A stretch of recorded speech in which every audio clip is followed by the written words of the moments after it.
Students, कभी पानी को देखा है आपने? पानी। अब ये जो पानी है, पानी आइस की शक्ल में भी एग्जिस्ट कर सकता है, मतलब वो सॉलिड फेज के अंदर एग्जिस्ट कर रहा है। पानी जो कि वाटर, जो कि आपके नलकों के अंदर पानी आता है, लिक्विड फॉर्म में भी एग्जिस्ट करता है। और यही पानी गैसियस फॉर्म, स्टीम, भाप के अंदर भी एग्जिस्ट करता है। जब हम लोग पानी को गर्म करते हैं तो वो वेपर्स की फॉर्म में उड़ रहा होता है। ये कैसे पॉसिबल है कि चीज़ एक ही है लेकिन वही चीज़ एक से ज़्यादा स्टेट्स, एक से ज़्यादा फॉर्म्स के अंदर जो है वो एग्जिस्ट कर रही है। बच्चे, इसी चीज़ को हम लोग एलोट्रोपी, एलिमेंटल मैजिक का नाम दे रहे होते हैं। और यही चीज़ हमारे आज के टॉपिक का, आज के हमारे इस लेक्चर का बेसिक टॉपिक होगा। हम लोग आज के इस पर्टिकुलर वीडियो के अंदर 9th क्लास केमिस्ट्री का एलोट्रोपी का टॉपिक जो है वो डिस्कस करेंगे। बच्चे, अगर हम लोग एलोट्रोपी को देखें तो एलोट्रॉपी की डेफिनेशन, हमारी जो न्यू 9th क्लास केमिस्ट्री की बुक आई है उसके अंदर एक डेफिनेशन लिखी हुई है, लेकिन मुझे इससे थोड़ा सा इख्तलाफ होगा। डेफिनेशन लिखी जाती है कि both element and compound may exist in more than one structural form. वो कहते हैं कि एलिमेंट भी एक से ज़्यादा शक्लों के अंदर पाए जा सकते हैं, जैसे पानी बर्फ़ की शक्ल में भी है, वो लिक्विड फॉर्म में भी एग्जिस्ट कर रहा है, और वो स्टीम के फॉर्म में भी एग्जिस्ट करता है। कहते हैं तो इसी तरह से एलिमेंट भी एक से ज़्यादा शक्लों के अंदर एग्जिस्ट कर सकते हैं और कंपाउंड भी एक से ज़्यादा शक्लों के अंदर एग्जिस्ट कर सकते हैं, which can exhibit the quite different physical and chemical properties, जिनकी फिजिकल और केमिकल प्रॉपर्टीज़ इंतहाई जो है वो डिफरेंट होती हैं। These forms are called the allotropic forms and the phenomena is called allotropy. कहते हैं जो फॉर्म्स होती हैं, जो डिफरेंट फॉर्म्स हमें नज़र आती हैं एक ही एलिमेंट या कंपाउंड की, तो इसको हम लोग एलोट्रोपिक फॉर्म्स का नाम देते हैं, और इस फिनोमिना को जो है वो हम लोग एलोट्रोपी का नाम दे रहे होते हैं। अब बच्चे, यहाँ पर बुक के अंदर लिख तो दिया गया कि एलिमेंट और कंपाउंड्स, लेकिन बच्चे याद रखें ये जो एलोट्रोपी की टर्म है ये सिर्फ़ और सिर्फ एलिमेंट्स के लिए स्पेसिफिकली हम लोग यूज़ करते हैं। अगर कोई कंपाउंड एक से ज़्यादा शक्लों के अंदर एग्जिस्ट करेगा तो इसके लिए जो हम लोग टर्म इस्तेमाल करते हैं that is known as the polymorphism. तो ये बेसिक डिफरेंट याद रखिएगा। आपकी बुक के अंदर इसको एक चीज़ का नाम दे तो दिया गया, लेकिन एलिमेंट एक से ज़्यादा शक्लों के अंदर एग्जिस्ट करें तो इसका एलोट्रोपी बोला जाएगा, लेकिन अगर कंपाउंड एक से ज़्यादा शक्लों के अंदर एग्जिस्ट करेगा तो इसको हम लोग पॉलीमॉर्फिज्म का जो है वो नाम दे रहे होते हैं। अब हम लोग इसके एग्जाम्पल्स की तरफ मूव करते हैं। आपके बुक के अंदर 3 एग्जाम्पल दी गई हैं। सबसे पहले हम लोग बात करते हैं ऑक्सीजन की। Element oxygen exist in two allotropic forms, namely oxygen and ozone. बच्चे, एलिमेंट ऑक्सीजन जिसका सिंबल होता है वो हम लोग इसको O से ज़ाहिर करते हैं, लेकिन इसकी दो एलोट्रोपिक फॉर्म्स होती हैं। नंबर 1 ऑक्सीजन गैस, जिसको हम लोग O2 से ज़ाहिर करते हैं। अगर दो ऑक्सीजन आपस में अटैच होकर ऑक्सीजन गैस बनाते हैं O2, ये वो ऑक्सीजन गैस है जो कि हम लोग सांस लेने के मकसद के लिए हम लोग इस्तेमाल करते हैं। मतलब हम लोग जब ब्रीदिंग करते हैं हम लोग अपने अंदर जो गैस लेकर जाते हैं दैट इज़ ऑक्सीजन गैस। ये वही ऑक्सीजन गैस है जो हम लोग अपने अंदर लेकर जाते हैं, ऑक्सीजन गैस को इनटेक करते हैं और कार्बन डाइऑक्साइड को जो है वो हम लोग एक्सहेल करते हैं। लेकिन अगर बच्चे यही ऑक्सीजन के 3 एटम्स हैं वो आपस में अटैच हो जाएं तो फिर ये बना देते हैं ओजोन, जो कि एक ओजोन लेयर है। जो इसका काम क्या होता है कि अगर ये हमारी ज़मीन है, इस ज़मीन के ऊपर अल्लाह ताला ने एक लेयर बनाई हुई है जिसको हम लोग ओजोन लेयर का नाम देते हैं। और इस ओजोन लेयर का काम ये होता है कि ये सूरज से आने वाली जितनी भी हार्मफुल रेडिएशंस होती हैं, ये उन हार्मफुल रेडिएशंस को हम तक पहुंचने से पहले ही जज़ब कर लेता है, जिसकी वजह से ज़मीन के ऊपर ज़िंदगी का तसव्वुर जो है वो मुमकिन है। तो एलिमेंट एक ही है ऑक्सीजन। अगर दो ऑक्सीजन आपस में अटैच होकर O2 बनाते हैं तो हम लोग इसको ब्रीदिंग गैस के तौर पर इस्तेमाल करते हैं। लेकिन अगर 3 ऑक्सीजन के एटम्स आपस में अटैच होकर ओजोन बना देते हैं तो ये हमारे पास है वो एक ओजोन लेयर, जो एक बेनिफिशियल गैस है, बेनिफिशियल लेयर है जो कि एटमॉस्फेयर के अंदर मौजूद है और सूरज से आने वाली हार्मफुल रेडिएशंस को हम तक पहुंचने से पहले रोक रही होती है। इसी तरह से बच्चे, जो कार्बन, कार्बन एक सेकंड एलिमेंट जिसका सिंबल है हमारे पास C।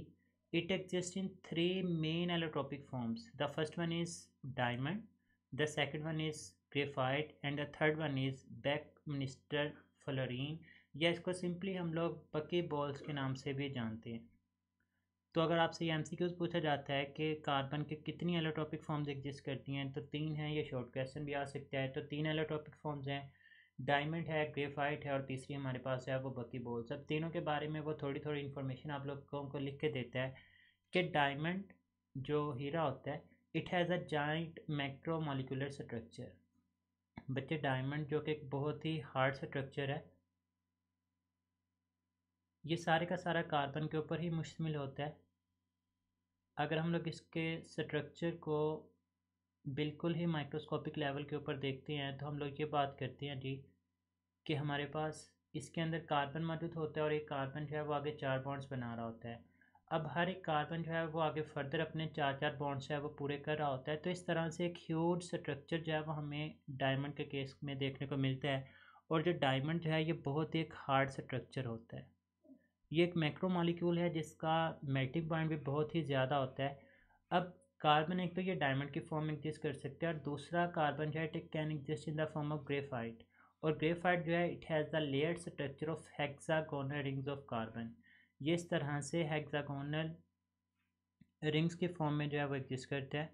और ग्रेफाइट हम लोग जो लेड पेंसिल्स यूज़ करते हैं जिसको कच्ची पेंसिल बोला जाता है उसके अंदर जो सिक्का होता है वो बेसिकली ग्रेफाइट का ही बना हुआ होता है। तो अब चीज़ कार्बन ही है लेकिन वो डिफरेंट फॉर्म्स के अंदर एग्जिस्ट कर रहा है जिसको हम लोग मुख्तलिफ मकासद के लिए यूज़ करते हैं। जैसे डायमंड ज्वेलरी के तौर पर इस्तेमाल किया जाता है और ग्रेफाइट जिसको आप लोग पेंसिल्स के अंदर इस्तेमाल करे होते हैं। इसी तरह से थर्ड इसकी जो एलोट्रोपिक फॉर्म है दैट इज़ बकमिंस्टर फ्लोरीन जिसके अंदर 60 कार्बन मौजूद होते हैं। It consist of spheres made up of atoms arrange in the pentagons and hexagons. अब ये अगर आप लोग इसका स्ट्रक्चर देखें तो कहता है ये स्फेयर की फॉर्म में इसका एक स्ट्रक्चर होता है जिसके अंदर रिंग्स होती हैं। और रिंग किन चीज़ों की बनी होती हैं? पेंटागॉन्स। पेंटागॉन मतलब 5 5 इस तरह से 5 कार्बन के उसके अंदर रिंग्स या स्फेयर्स मौजूद होंगे। और इसी तरह से हेक्सागोन, हेक्सागोन का मतलब ये होगा कि उसके अंदर 6 कार्बन एटम्स की इस तरह से रिंग्स मौजूद होती हैं। तो इसको इसी तरह से समझ लें जिस तरह से कोई फुटबॉल होता है तो इस तरह से ये फुटबॉल्स की फॉर्म में भी जो है वो एग्जिस्ट कर रहा होता है। तो पेंटागन और हेक्सागोन की फॉर्म में जो है वो इसका स्ट्रक्चर आपको देखने को मिलेगा। अब fullerenes are stable at high temperature and high pressure. इनकी जो स्टेबिलिटी होती है वो बहुत ज़्यादा हाई टेम्परेचर और हाई प्रेशर के ऊपर होती है। Being covalent in nature they are soluble in organic solvents. बच्चे हम लोग आगे जाकर पढ़ेंगे एक लाइक डिजॉल्व लाइक कि जिस चीज़ की जैसी नेचर होती है वो उसी तरह की चीज़ के अंदर जो है वो हल होती है। जैसे कहते हैं खरबूजे को देखकर खरबूजा रंग पकड़ेगा, वही चीज़ यहाँ पर होगी कि अगर कोई चीज़ कोवलेंट है, कोवलेंट मतलब वो चीज़ नॉन पोलर है, तो नॉन पोलर होने की वजह से वो चीज़ नॉन पोलर चीज़ों के अंदर हल ही होगी। तो इसी वजह से being covalent in nature it is soluble in the non polar solvent. The fluorine structure is unique in that the molecule is not charged. ये चार्ज स्ट्रक्चर नहीं होता, इसके ऊपर किसी किस्म का चार्ज नहीं है। हैज़ नो बाउंड्री, कोई स्पेसिफिक बाउंड्री नहीं होती। And has no unpaired electrons, और इसके पास कोई अनपेयर्ड इलेक्ट्रॉन्स भी मौजूद नहीं होते। They have a cage like structure, cage की तरह का, जाली की तरह का इसका स्ट्रक्चर होता है। सबसे ज़्यादा बहुत सी फॉर्म में ये एग्जिस्ट कर सकता है लेकिन सबसे ज़्यादा जिस फॉर्म में ये एग्जिस्ट करेगा that is fluorine C60। It has the low melting point, it is soft and can not conduct electricity. ये इसकी करेक्टरिस्टिक्स के बारे में लिखा हुआ है। अब लास्ट हमारे पास है element sulphur. It exist in 2 crystalline form. एक हमारे पास सल्फ़र जो है it can exist in the form of rhombic state, और यही सल्फ़र जो है वह मोनोक्लिनिक फॉर्म में भी एग्जिस्ट कर सकता है। आप लोग आगे जाकर एक टर्म पढ़ेंगे ट्रांजिशन टेम्परेचर के नाम से। ये ट्रांजिशन टेम्परेचर एक ऐसा टेम्परेचर होता है जिस टेम्परेचर के ऊपर ये दोनों की दोनों फॉर्म्स हैं वो एग्जिस्ट करती हैं। अब सल्फ़र के लिए एक ट्रांजिशन टेम्परेचर होता है दैट इज़ 96.6 डिग्री सेल्सियस। अगर इस टेम्परेचर से कम टेम्परेचर होगा तो वो वाली चीज़ होगी, सल्फ़र जो होगा it will exist in the form of rhombic form. और अगर उससे ज़्यादा टेम्परेचर हो जाएगा तो ये वाला सब्सटेंस है वो मोनोक्लिनिक फॉर्म में एग्जिस्ट करेगा। लेकिन अगर आप लोग यही 96.6 डिग्री सेल्सियस टेम्परेचर रखेंगे तो वही सल्फ़र जो है वो एक से ज़्यादा फॉर्म्स के अंदर जो है एग्जिस्ट करता है। The former is more stable than the latter. Former मतलब जिसका पहले जिक्र हुआ है रोम्बिक, ये ज़्यादा स्टेबल होती है एज़ कम्पेयर टू मोनोक्लिनिक, क्योंकि कम टेम्परेचर होगा। कम टेम्परेचर होने की वजह से जो मॉलिक्यूल्स होंगे वो आपस में एक दूसरे के साथ स्ट्रॉन्गली बॉन्डेड रहेंगे जिसकी वजह से उसकी स्टेबिलिटी जो है वो ज़्यादा होगी। लेकिन अगर आप टेम्परेचर से बढ़ा देंगे तो मॉलिक्यूल्स हैं वो एक दूसरे से अवे मूव करना शुरू कर देते हैं जिसकी वजह से उसकी स्टेबिलिटी जो है वो कम हो जाती है। तो बच्चे ये हमारा आज का एलोट्रोपिक का लेक्चर था। होप्स हो कि आप लोगों को इसमें तमाम चीज़ें क्लियर हैं। स्टिल एनी कन्फ्यूजन तो आप लोग कमेंट सेक्शन में पूछ सकते हैं। अल्लाह हाफिज़।